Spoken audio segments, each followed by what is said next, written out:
Now for a look at your top 10 headlines in just 2 minutes. One person was seriously injured after a plane crashed into Rubicon Bay in Lake Tahoe. The El Dorado County Sheriff's Office says the two people were saved by others in boats nearby. The plane has sunk to the bottom of the lake. Sonora police say a fight at the Motherlode Fair led to shots fired. A 35-year-old man from Merced punched another man. The victim's friend following the first man to his car and fired a shot into the ground. Police arrested both men and found 2 guns on the scene. Nobody was hurt by the gunfire. Fairfield police found a 25-year-old woman dead in a motel room on North Texas Street. Her death is being investigated as a suspicious death, and anyone with information is asked to reach out to Fairfield police. The CHP says 3 people are headed to the hospital after this head-on crash in Plumas County. The agency says the crash was caused by a careless move.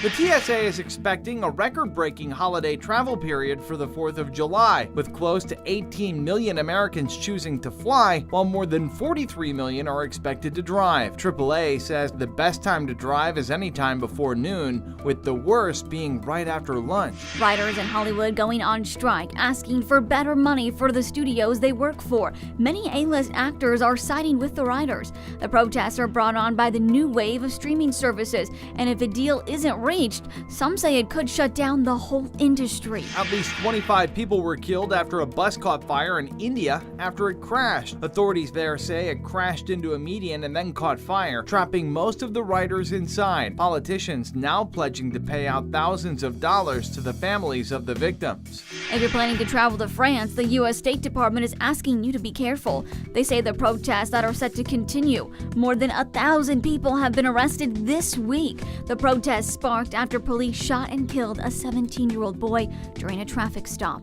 Some believe the boy's race could have played a role in the shooting. This boy is lucky to be alive after falling 40 feet from a zip line at an amusement park in Mexico. He fell into a lake below the ride and was not hurt, but an adult had to dive in to save the boy. The amusement park decided to close until they can review the safety of the ride. Today, the state's gas tax goes up 3 cents a gallon to 58 cents. The money from the tax is used to pay for roads and highway maintenance.